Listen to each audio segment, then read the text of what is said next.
Vasanth TV ரசிகர்களுக்கு வணக்கம். இனிக்கம் சினிபூத்தில் உங்களுக்காகவே ஹாட் டாபிக்ஸ் பலதை கொண்டு வந்திருக்கேன். அஸ்வந்த் மாரிமுத்தோட இயக்கத்தில் சிலம்பரசனுடைய நடிப்பில் ஒரு படம் உருவாக போகுது அப்படின்ற மாதிரி சொன்னது மட்டும் இல்லாமல் ஒரு ஃபோட்டோ ஷூட் அப்டேட்டாக கொடுத்தாங்கல்ல, அதில் எல்லாரும் மிரண்டு போயிட்டாங்க.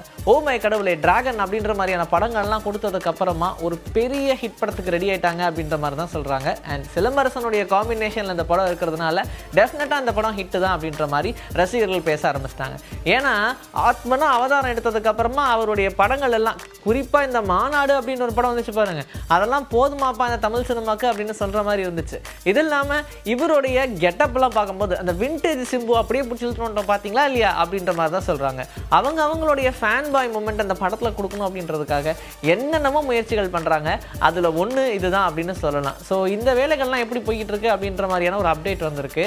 ஆக்சுவலாக இந்த படத்துடைய ஸ்கிரிப்ட் டோட்டலாகவே கம்ப்ளீட் பண்ணிட்டாங்களாம். ஆனால் திரைக்கதை வசனம் எழுத வேண்டிய வேலைகள் இருக்குது. ஸோ ஃபுல் டயலாகும் எழுதி முடிக்கணும் அப்படின்ற மாதிரி சொல்லிட்டாங்க. அதனால் எப்படி இந்த படம் நகர்ந்து போகுது அப்படின்றத முடிவு பண்ணியாச்சு. வசனங்கள்லாம் எழுதி முடிச்சிட்டோம் அப்படின்னா எனக்கு தெரிஞ்சு ஒரு ஆகஸ்ட் மாதத்தில் இந்த படத்துடைய ஷூட்டிங்கை ஸ்டார்ட் பண்ணிடலாங்க அப்படின்ற மாதிரி சொல்லிட்டாங்க. ஆகஸ்ட் ஸ்டார்ட்டில் பண்ணலாம், இல்லை ஆகஸ்ட் எண்டில் பண்ணலாம். அதுக்குள்ளே இந்த படத்துடைய ஷூட்டிங்கை ஒரு கிக் ஸ்டார்ட் பண்ணிட வேண்டியதான் அப்படின்ற மாதிரி பிளான் பண்ணியாச்சு. அண்ட் நமக்கு தெரிஞ்ச மாதிரியே ஆல்ரெடி சிம்பு அவர்கள் ஒரு சரித்திர படத்தில் நடிக்க போகிறதெல்லாம் சொல்லிக்கிட்டு இருந்தாங்க. ஆனால் என்னமோ தெரியல, அந்த படத்துடைய வேலைகள்லாம் தள்ளி தள்ளி போய்கிட்டு இருக்கு. அதுக்கு முன்னாடி இந்த படத்துடைய ஷூட்டிங்கை முடிச்சிருவோம், அது பாட்டுக்கு ரிலாக்ஸாக உருவாகட்டும் அப்படின்ற மாதிரி அப்படியே விட்டுருக்காங்களாம். அதனால் தேசிங்க பெரியசாமியோட இயக்கத்தில் சிம்பு நடிக்கிற இந்த திரைப்படம் அப்படியே கொஞ்சம் கொஞ்சமாக ட்ராக் ஆகிட்டே போய்கிட்டு இருக்கு. கூடிய விரைவில் அதுக்கான அப்டேட் எதாவது வருதான்னு பார்க்கலாம். போன வருஷம் பிப்ரவரியில் ரிலீஸ் ஆன ஒரு திரைப்படம் லால் சலாம் அப்படின்ற படம். ஐஸ்வர்யா ரஜினிகாந்தோடைய இயக்கத்தில் உருவாகியிருந்த இந்த படத்தில் விக்ராந்த் நடிச்சிருந்தாங்க, விஷ்ணு விஷால் நடிச்சிருந்தாங்க, ஏஆர் ரஹ்மான் இசையமைச்சிருந்தாங்க, ரஜினி அவர்களும் கெஸ்ட் ரோல் பண்ணியிருந்தாரு.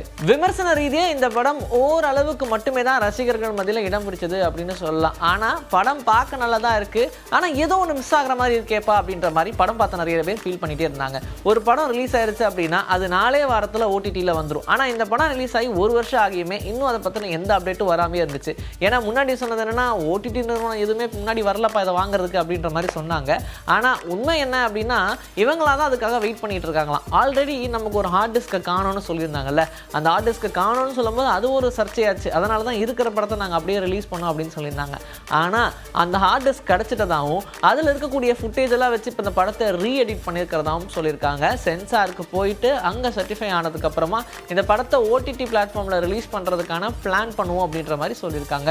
அதனால் காணாம போன ஹார்ட் டிஸ்க் கிடச்சிருச்சு.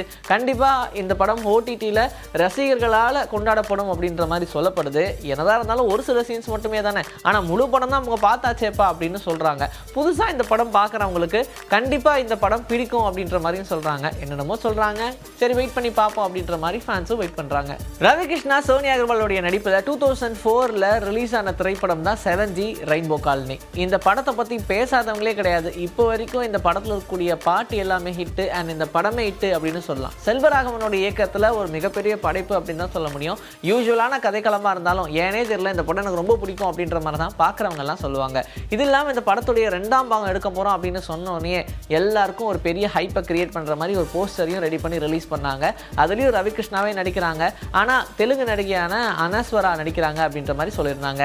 ஆனால் இந்த படத்தோடைய ஷூட்டிங் எல்லாம் எதுவுமே நடக்கலப்பா, கொஞ்சம் தான் எடுத்தாங்க, அதுக்கப்புறம் தூக்கி கிடப்பில் போட்டாங்க அப்படின்னு சொன்ன இந்த நிலையில் அப்படிலாம் ஒன்றும் கிடையாது. படத்துடைய ஷூட்டிங் கிட்டத்தட்ட 90% கம்ப்ளீட்டுங்க. அதனால் நீங்கள் அதை பற்றிலாம் ஒரி பண்ணிக்காதீங்க அப்படின்ற மாதிரி ஒரு அப்டேட் சொல்லியிருக்காங்க. ஸோ சீக்கிரமாகவே இந்த படத்துடைய ஷூட்டிங் எல்லாம் கம்ப்ளீட் பண்ணிட்டு ரிலீஸ்க்கான அப்டேட் உங்களை வந்து சந்திக்கும் அப்படின்ற மாதிரி சொல்லியிருக்காங்க. செல்வராகவனுமே இப்போ அவர் நடிக்கிறதுல அதிகமாக ஃபோக்கஸ் பண்ணிட்டு இருக்காரு. ஆனால் இயக்கம் அப்படின்னு வந்துட்டு நாங்கள் வேற லெவல் பண்ணுவோம் தெரியும்ல அப்படின்ற மாதிரி தான் ஒரு சூப்பரான இயக்குனர் அப்படின்னு சொல்லலாம். அவருடைய இயக்கத்தில் இந்த 7G ரெயின்போ காலனி பார்ட் 2 இன்னுமே கிட்டத்தட்ட ஒரு 15 நாள் ஷூட்டிங் மட்டும் தான் இருக்குது. அதை முடிச்சிட்டோம்னா டோட்டல் படமும் கம்ப்ளீட் அப்படின்ற மாதிரி சொல்கிறாங்க. ஸோ யுவன் சங்கர் ராஜாவோட இசையில் இந்த படத்தில் இருக்கக்கூடிய பாடல்களை கேட்கறதுக்காக ரசிகர்கள்லாம் காத்திருக்காங்க. 15 years பிஃபோர் தமிழ் சினிமா மட்டும் இல்லாமல் உலக சினிமாவே திரும்பி பார்க்குற மாதிரியான ஒரு திரைப்படத்தை கொடுத்தாங்க. ராஜமௌலியோட இயக்கத்தில் நானி அப்படின்ற திரைப்படம். அந்த நானி அப்படின்ற படத்தை பார்க்கும் போதெல்லாம் இப்படி ஒரு கதை ஒரு மனுஷன் யோசிச்சிருக்க முடியும் அப்படின்ற மாதிரி எல்லாரும் புலம்புனாங்க அப்படின்னு சொல்லலாம். ஆனால் அதே மாதிரி இப்போ மறுபடியும் மலையாள இண்டஸ்ட்ரியில் ஒரு படம் உருவாகியிருக்கு, அதுதான் லவ்லி. மேத்யூ தாமஸ் ஆல்ரெடி நமக்கு தெரியும், பகத் பாசல் நடித்த கும்ப்ளிக்கு நைட்ஸில் ஒரு முக்கியமான கதாபாத்திரத்தில் நடிச்சிருப்பாரு. அது இல்லாமல் அடுத்தபடியாக ரிலீஸ் ஆன திரைப்படம் லியோ. அந்த படத்துலையும் அதுவும் விஜயோடைய மகனாக நடிச்சிருப்பாங்க. அது இல்லாமல் இப்போ ரீசெண்டாக ரிலீஸ் ஆன நிலவுக்கு என்மேல் என்னடி கோபம் தனுஷோட இயக்கத்தில் அதில் ஒரு நல்ல நகைச்சுவை கதாபாத்திரம் பண்ணியிருப்பார். ஸோ இவர் கதாநாயகனாக நடிக்க இப்போ லவ்லி அப்படின்ற படம் உருவாகியிருக்கு. என்னன்னா இதில் ஹீரோயின் தான் அந்த கிட்ட பேசுகிற மாதிரி தான் படத்தோடைய டீசரே ஒன்று ரிலீஸ் பண்ணியிருந்தாங்க. இது ரசிகர்கள் மத்தியில் ஒரு சில சர்ச்சையான விஷயங்களை ஏற்படுத்தினால, ஏன்னா ஆல்ரெடி ரிலீஸ் ஆன படம் தான், அதை ஏங்க தூக்கி எடுக்கிறீங்க, அதில் ஹீரோ ஈயாவார் இதில் ஹீரோயின் ஈயாவாங்களா, என்னங்க பண்ணுறீங்க அப்படின்ற மாதிரிலாம் சொன்னாலும் சரி ஓகே, அவங்களுக்கு ஒரு ஆசை எடுத்து போட்டாங்க, என்ன இப்போ அப்படின்ற மாதிரி தான் சொல்லிட்டு இருக்காங்க. இந்த படம் 3Dல உருவாகியிருக்கு அண்ட் குழந்தைகளை கண்டிப்பாக இது ஈர்க்கும் அப்படின்ற மாதிரி சொல்கிறாங்க. ஸோ குறிப்பாக இந்த படத்தில் டெக்னிக்கல் வைஸ் எந்த அளவுக்கு சவுண்டாக பண்ண முடியுமோ அவ்வளோ சவுண்டாக பண்ணியிருக்கோம். அண்ட் மலையாள இண்டஸ்ட்ரியில் இப்படி ஒரு படத்தை கன்சீவ் பண்ணதே பெரிய விஷயம் அப்படின்ற மாதிரி சொல்கிறாங்க. ஸோ ரசிகர்கள் மத்தியில் இந்த படத்துக்கும் ஒரு நல்ல வரவேற்பு இருக்குது. இன்றைக்கி நம்மளுடைய சனிபூத்தில் சினிமா பற்றின பல விஷயங்களை பார்த்தாச்சு. இதே மாதிரி அடுத்த எபிசோடுக்கு ரெடியாக இருங்க. நான் வந்து சந்திக்கிறேன். Until then, this is bye from Vijay. Take care.